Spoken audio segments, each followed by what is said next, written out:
Thank you, Chairman Boxer, and members of our committee who are here today and our panel of witnesses who will be discussing a number of very important issues as they relate to climate science and our national energy policy.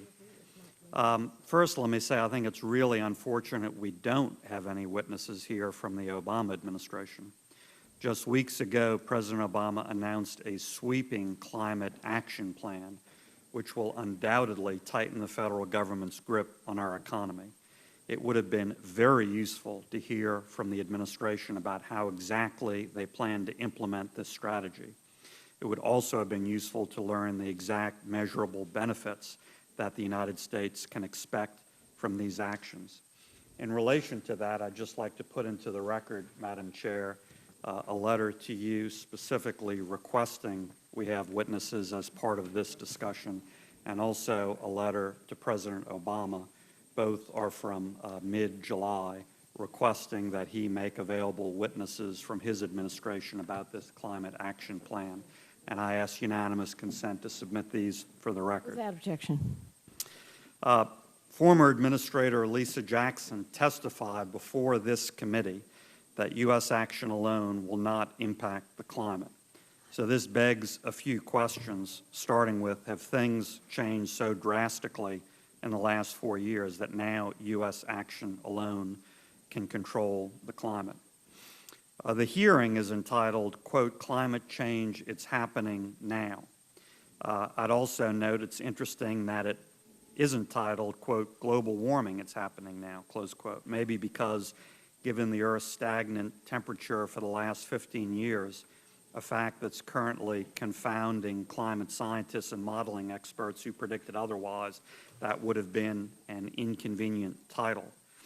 The unique thing about the title of the hearing is that I think it could have been true and accurate and appropriate not only now, but 50 years ago and 500 years ago and 5,000 years ago, because climate change is happening. It's always happening, and there are many significant influences that are making it happen. Just a cursory glance at recent scientific literature shows that influences, major influences on climate, include solar activity, solar cycles, ocean currents, cosmic rays, and greenhouse gases that occur naturally, as well as those emitted from many countries, including those who have no plans on regulatory change like China, India, and Russia. These are factors impacting our climate over which we have little or no control.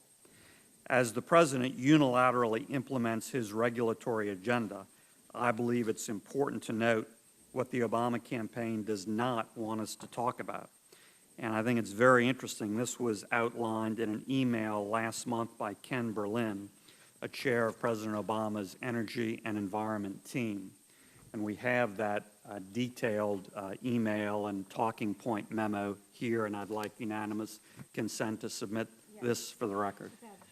Specifically, as outlined very clearly in this email, the President and his team do not want anyone to discuss, quote, straight economic arguments, close quote. Well, I think on behalf of the American people, we should absolutely talk about the economic impacts of these policies and have an honest discussion about that. They don't want to talk about, quote, regulations to control greenhouse gas emissions from power plants, close quote. I think we should absolutely talk about these very significant and very economically detrimental regulations. They don't want to talk about, quote, or they don't want to, quote, over-promise on impacts taking action will have, close quote. Again, maybe the reason is that, as Lisa Jackson herself testified, such action would have no impact, given that we in the United States alone don't control impacts on climate. They don't want to, quote, debate the validity or consensus of the science that is already settled, close quote. I'm interested in discussing exactly what part of the science is settled in light of facts like climate models being wrong for the last 15 years regarding temperature, and the fact that none of White House Science Advisor John Holdren's predictions on climate have come true. Very dramatic predictions just have not come true.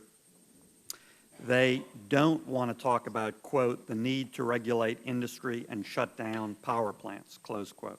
If I can ask unanimous consent for one additional minute. I can't do that because we've got everybody here to speak. We've got two panels, but if you can finish in a minute, it'd be great.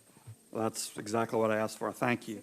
They don't want to talk about the need, quote, the need to regulate industry and shut down power plants, close quote. And certainly no one should, quote, debate the increase in electricity rates, close quote. Well, again, we think these are very important issues that should be discussed for the benefit of the American people. So I look forward to this discussion.